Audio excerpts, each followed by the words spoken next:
Welcome to Smart Indian Model School YouTube channel. Today our topic is range function. Okay, so how we use range function in Python. आज के lecture में हम यही देखेंगे. सबसे पहले हम स्टार्ट करते हैं रेंज फंक्शन. फंक्शन हम पहले बता चुके हैं कि क्या होता है. फंक्शन एक ब्लॉक ऑफ कोड है, सेट ऑफ कोड और ग्रुप ऑफ कोड भी आप बोल सकते हैं उसे.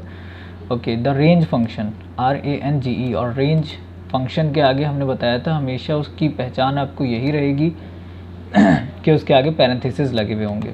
ओके, तो द रेंज फंक्शन के बारे में हम पढ़ लेते हैं. The range function is built in function in Python. Built in function कौन से होते हैं? There are two types of functions. First one is user defined function and second one is pre defined function. जिन function की definitions user के through दी जाती है, मतलब हम लोग देंगे आगे जाकर, हम वो सीखेंगे, तो वो यूज़र डिफाइंड फंक्शंस है. बट जिन फंक्शंस की डेफिनेशंस पहले से ही पाइथन के प्रोग्राम में डिफाइंड कर दी गई है, उनको हम बस यूज़ करते हैं, वो प्री डिफाइंड फंक्शन है. और प्री डिफाइंड फंक्शन को ही हम बिल्ट इन फंक्शंस बोलते हैं. सिंटेक्स ऑफ रेंज देख लीजिए. यहाँ पर रेंज लिखना है सबसे पहले, उसके बाद स्टार्ट, स्टॉप और स्टेप. ये सिंटेक्स लिखा हुआ है, ये आपको कैसे यूज़ करना है अभी हम बता देते हैं. It is used to create a list containing a sequence of integers from the given start. Okay, उसके बाद वैल्यू देनी है हमने अप टू स्टॉप और stop value with A difference of A given step value. ये बात मैं एक बार आप लोगों को प्रैक्टिकली करके दिखा देता हूँ. स्टार्ट में जाना है हमने, ऑल प्रोग्राम्स, पाइथन, IDLE, और IDLE के बाद हमने ओपन कर लेना है हमारी रिसेंट फाइल जो थी जिसमें हमने फॉर लूप पढ़ा था. अब हमें लास्ट टाइम आपको शायद याद हो कि हमने लिस्ट बनाना सीखा था. अगर मैं लिस्ट बना रहा हूँ तो मैं 1 2 3 4 5 6 7 8 9 एंड 10. ओके, 9. हमने एक लिस्ट बना ली. हम इस लिस्ट को प्रिंट करते हैं. ए को हम प्रिंट करेंगे, रन करते हैं प्रोग्राम को, तो एक लिस्ट हमारे पास आ जाती है. रेंज फंक्शन की हेल्प से भी हम एक लिस्ट बना सकते हैं ईजिली. अब वो कैसे बनाना है वो देख लेते हैं हम, कि how we make a list. Range function की हेल्प से हम कैसे बनाएंगे. ए इज़ इक्वल टू, और यहाँ पे इसे असाइनमेंट बोलेंगे हम, रेंज लिखना है हमने, और हमें कहाँ तक की लिस्ट चाहिए, 9 तक की. ओके, 9 एलिमेंट्स चाहिए. ये नंबर ऑफ़ एलिमेंट्स हैं जो हमने असाइन कराए हैं यहाँ पे. और लिस्ट चाहिए तो हम जैसे, ये मैं बताऊं आपको कि जैसे हमने स्टार्टिंग में जब स्ट्रिंग को इंटीजर में कन्वर्ट कर रहे थे, उसी तरीके से हमने इस रेंज को हमने लिस्ट में कन्वर्ट कर लिया. यहाँ पे लिस्ट फंक्शन के अंदर जब हमने इसे रख दिया रेंज फंक्शन को, तो वो लिस्ट में कन्वर्ट हो गया. अब हम रन करते हैं. देखिए हमारे पास 2 लिस्ट आएंगी, बट डिफरेंस होगा एक. सॉरी, मैंने प्रिंट नहीं कराई यहाँ पे ए को, इसे ए को भी प्रिंट कराना है मुझे. प्रिंट ए. अब हम देखते हैं. ठीक है, 2 लिस्ट आ रही हैं. डिफरेंस क्या है? देखिए ये लिस्ट हमारी 1 से स्टार्ट हो रही है और ये 0 से, क्योंकि कि रेंज फंक्शन का जो जब हम रन करते हैं उसकी रेंज हम दिख रहे हैं 9. ये जो 9 है ये नंबर ऑफ़ एलिमेंट्स है, लास्ट डिजिट नहीं है. नंबर ऑफ़ एलिमेंट्स अगर हम 10 कर दें, और रेंज ऑलवेज़ 0 से स्टार्ट होगी हमेशा यहाँ पे, जब भी हम उसका स्टार्टिंग पॉइंट नहीं देंगे. ओके, सबसे पहले हमने रेंज फंक्शन में एक ही एलिमेंट डाला है. अगर हम यहाँ पर 9 करते हैं, ठीक है, या हम यहाँ पे 10 करते हैं और यहाँ पे हम करते हैं 0, तो अब देखिए 2 लिस्ट बिल्कुल सेम प्रिंट होके आएंगी. ओके, अब यहाँ पे हम एक डिफरेंस देख लेते हैं. अब हम लिस्ट को तो हटा देते हैं, लिस्ट को अभी हमें ज़रूरत नहीं, हमें रेंज फंक्शन को समझना है. रेंज फंक्शन में हमने जब 10 एंटर कराया और इसे रन किया, तो 0 टू लेके 9 तक नंबर्स हमारे पास प्रिंट होके आ गए. मतलब 10 एलिमेंट्स, 0 से लेकर 10 एलिमेंट्स हमारे पास आ गए. 1 0 और फिर सारे एलिमेंट्स आप काउंट कर लीजिए, तो 0 टू 9 ये 10 एलिमेंट्स हो गए. बट अगर हम इसमें 2 पैरामीटर पास कराएं, 0 हमने पास कराया, फॉर एग्जांपल हमने 1 पास कराया और 10 पास कराया. ये जो 1 है ये हमने स्टार्टिंग पॉइंट पास करवा दिया है, और जो यहाँ पे हमने 10 लिखा है ये एंडिंग पॉइंट है. बट एंडिंग पॉइंट में क्या होगा कि ये एक नंबर पीछे तक प्रिंट कराएगा, मतलब 1 से स्टार्ट करेगा और 9 तक जाएगा.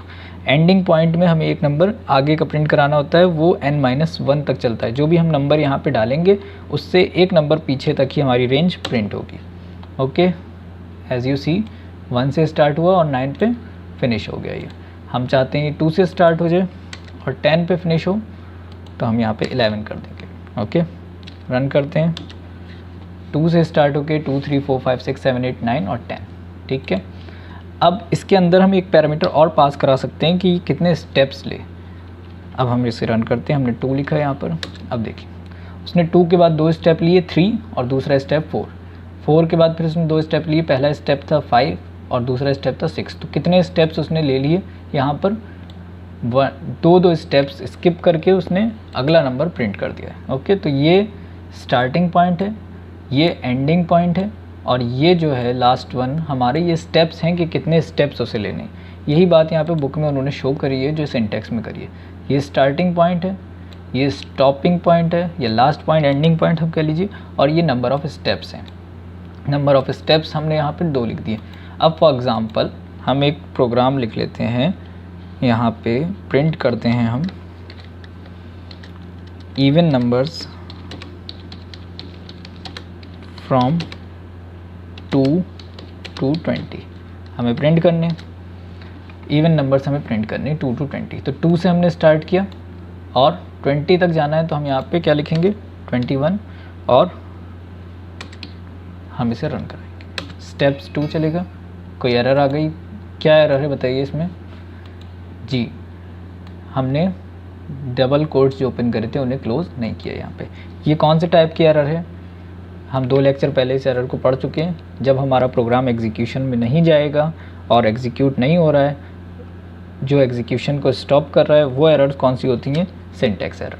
तो सिंटैक्स एरर के लिए हमें फ़ौरन ही अपने प्रोग्राम में चेंजेस करने पड़ेंगे और उसे करेक्ट करना पड़ेगा, तभी हमारा प्रोग्राम एग्जीक्यूट नहीं होगा। There are 3 types of error हम पढ़ चुके हैं। ओके, देखिए इवन नंबर्स प्रिंट हो गए फ्रॉम 2 to 20, 2 4 6 8 10 12 14 16 18 20। ओके, बट अब मैं चाहता हूँ कि ये एक लिस्ट की फॉर्म में प्रिंट हो रहे हैं, बट ये एक कॉलम के फॉर्म में प्रिंट हो, एक लाइन वाइज प्रिंट हो। ओके, ये अभी हॉरिजेंटल प्रिंट होके आ रहे हैं, हम चाहते हैं ये वर्टिकली प्रिंट हो। तो अब मैं इसमें फॉर लूप यूज़ करता हूँ। यहाँ पे मैं फॉर लूप यूज़ करके इसे प्रिंट करूँगा। इवन नंबर्स के लिए फॉर ए इन, अब इन की जगह मैं लिस्ट एंटर कराता था, वो पिछले वाला वीडियो आप लोगों ने देखा होगा जिसमें हमने लिस्ट एंटर कराई, बट अब हम यहाँ पे रेंज एंटर करा रहे हैं। रेंज फंक्शन हमने एंटर कराया, 2 से स्टार्ट करा है हमने और 21 तक हमें लेके जाना है, मतलब 20 तक n-1 तक चलेगा और 2 स्टेप्स लेने। और यहाँ पे अब हम फॉर लूप को कॉलन लगा के यहाँ पे प्रिंट करना है हमने ए। ओके, रन करते हैं। सो ये हमारे इवन नंबर्स प्रिंट होके आ गए। देखिए even numbers from 2 to 20। Okay, मैं ये लाइन को कमेंट बनाता हूँ। अब ये लाइन रन नहीं होगी। अब हम एक बार और अच्छे से रेंज फंक्शन को फिर से देख लें। अगर हम इसमें सिर्फ एक नंबर, हम इसमें एक पैरामीटर भी पास करा सकते हैं, हम इसमें 2 पैरामीटर भी पास करा सकते हैं और 3 पैरामीटर भी पास करा सकते हैं। रेंज फंक्शन के अंदर हम 3 पैरामीटर, 2 पैरामीटर या 1 पैरामीटर पास करा सकते हैं। पैरामीटर वो वैल्यूज़ होती हैं जो हम इनके अंदर से पास करा रहे हैं, जिसे मैंने हाईलाइट कराया अभी 10 को। अब मैं अगर रन करता हूँ, जब मैं सिर्फ एक पैरामीटर पास करा रहा हूँ तो इसका मतलब है वो एंडिंग पोजीशन है। देखिए 0 to 9 ये नंबर ऑफ़ एलिमेंट्स हो गए, 0 to 9 वो प्रिंट करेगा, स्टार्ट हो जाएगा ऑटोमेटिकली 0 से और रन करेगा। अगर मैं 2 एलिमेंट पास करा दूँ, अगर मैं 2 से स्टार्ट करूँ, यहाँ पे 2 से मैंने स्टार्ट करा और 10, तो फर्स्ट वाला जो 2 है हमारे पास, 2 जो लिखा हुआ है ये स्टार्टिंग पोजीशन है और ये n-1 पोजीशन है। ओके, हम रन करते हैं। तो 2 से वो स्टार्ट हुआ, 2 3 4 5 6 7 8 9, क्योंकि हमने 10 लिखा था इसलिए वो n-1 तक रन करके जाएगा रेंज फंक्शन और हमारे पास 10 प्रिंट हो गया। ओके, अगर हम 11 लिखेंगे तो हमारे पास 10 भी प्रिंट होके आएगा, बिकॉज ये n-1 तक एलिमेंट्स को प्रिंट करता है। ओके जी, उसके बाद लास्ट वन इज़, अगर हम इसमें स्टेप लिख दें, अगर 3 स्टेप लिख दें, हमने यहाँ से लेकर 50 तक के, फॉर एग्जांपल 21 तक के हमने एलिमेंट्स करने या 31। ओके, हम रन करते हैं। ओके, 2, उसके बाद 2 स्टेप लिए 3 4 और तीसरा स्टेप था 5, तो 5 आ गया यहाँ पे।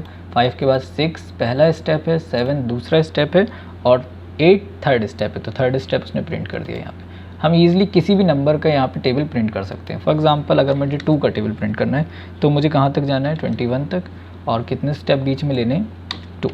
रन करता हूँ। देखिए 2 4 6 8 10 ईज़िली इसी तरीके से अगर मुझे 3 का टेबल प्रिंट करना है 3, और मुझे कहाँ तक जाना है यहाँ से 31 तक, और स्टेप कितने लेने 3, मैं रन करता हूँ तो देखिए 3 का टेबल। अगर हम टेबुलर फॉर्म में, टेबल की फॉर्म में अपने इसे प्रिंट करना चाहते हैं तो हम यहाँ पर क्या करेंगे, हम यहाँ पर लिखेंगे जिस चीज़ का हमें टेबल, जिस नंबर का हमें टेबल प्रिंट कर रहे हैं तो हमें वो नंबर चाहिए। सबसे पहले कॉमा लगा के हम लिखेंगे, मल्टीप्लाई का सिंबल लगाएंगे हम, ओके, और उसके बाद हम इसे बंद करेंगे डबल कोट्स को, और यहाँ पर लिखेंगे वो नंबर, यहाँ पे तो 3 लिखेंगे आप क्योंकि 3 का टेबल है, और यहाँ पर आप वो नंबर लिखेंगे ए जिससे आप मल्टीप्लाई कर रहे हैं, या 1 या एक 2, या एक काम करते हैं मैं और इजी वे में आपको समझाता हूँ। ठीक है, हम यहाँ पर ऊपर एक और नंबर बना लेते हैं। हम एक नंबर बनाते हैं जिसका हमें टेबल प्रिंट करना है। टेबल के लिए हम टी ले लेते हैं और यहाँ पर हमने एक नंबर असाइन कर दिया है 3, ओके। तो यहाँ पर हम टी लिखेंगे, ओके, और एक नंबर हम यहाँ पे असाइन करते हैं जिसमें हम सिर्फ सिंपल एक काउंटिंग लिखेंगे जो कि होगा CO, और इसमें हमारी काउंटिंग आएगी नंबर 1, ओके। ये 2 नंबर आ गए हमारे पास, एक टेबल वाला आ गया है और एक 1 आया है, ओके जी। 1 में हम क्या करेंगे, अब हम यहाँ पर आ गए और हम प्रिंट करेंगे एक वैल्यू को, प्रिंट करेंगे हम। टेबल हमें क्या क्या चाहिए, जो टी है, टी वैल्यू आ जाएगी यहाँ पर। उसके बाद हम कॉमा लगाते हैं, उसके बाद हम यहाँ पर मल्टीप्लाई का सिंबल, हालांकि मल्टीप्लाई का सिंबल ये है, हम ये लगाएंगे, और उसके बाद हम कॉमा करके CO हमें चाहिए तो CO हमने यहाँ पे लगा दिया, और उसके बाद जो आंसर होगा वो हमारा A के अंदर है तो मल्टीप्लाई बाय CO हुआ, और यहाँ पर equal to A, comma A, okay. और क्या होना है, हर बार CO is equal to CO plus 1 हो जाए, क्योंकि CO की वैल्यू पहले 1 हो, फिर 2, फिर 3, फिर 4, फिर 5, एज इट इज़, ऐसे ही वो चलता रहे। ओके, हम रन करते हैं। See this 3 multiply by 1 is equal to 3, 3 multiply by 2, और ये पूरा 3 का टेबल आपके सामने प्रिंट होकर आ गया। इसी तरीके से अगर हमें कोई दूसरे नंबर का टेबल चाहिए, जैसे अगर 2 का टेबल चाहिए तो हम यहाँ पे 2 कर देंगे, ओके, और यहाँ पे 21 कर देंगे, और यहाँ पर 2 स्टेप्स हम करेंगे। ओके, स्टार्ट करते हैं। 2 का टेबल आपके सामने प्रिंट होकर आ गया। किसी भी नंबर का टेबल इजीली प्रिंट कर सकते हैं आप इसकी हेल्प से, रेंज फंक्शन की हेल्प से। ज़रूरी नहीं है कि इसी तरीके से करें, और भी बहुत तरीके हैं टेबल को प्रिंट करने के। तो रेंज फंक्शन आई होप आपकी समझ में आ गया होगा अच्छे से। इसकी प्रैक्टिस करिएगा क्योंकि आगे ये बहुत काम आने वाला है, और बहुत से प्रोग्राम्स में आपको रेंज फंक्शन यूज़ कर सकते हैं, अलग अलग वे में आप यूज़ कर सकते हैं। फाइनल प्रोजेक्ट में भी आपको ये काम आएगा। ओके, तो ख़त्म करते हैं। आज का वीडियो लंबा हो गया थोड़ा सा, यहीं पे ही हम फिनिश करेंगे इसकी वैल्यू। कोई भी क्वेश्चन हो, कोई भी क्वेरी हो तो you can comment, you can WhatsApp me on WhatsApp group of class 12th। So keep practicing and keep trying to improve yourself. Okay, so आज हम का वीडियो हम यहीं ख़त्म करते हैं। Subscribe our channel, that is smart Indian model school. Okay, bye.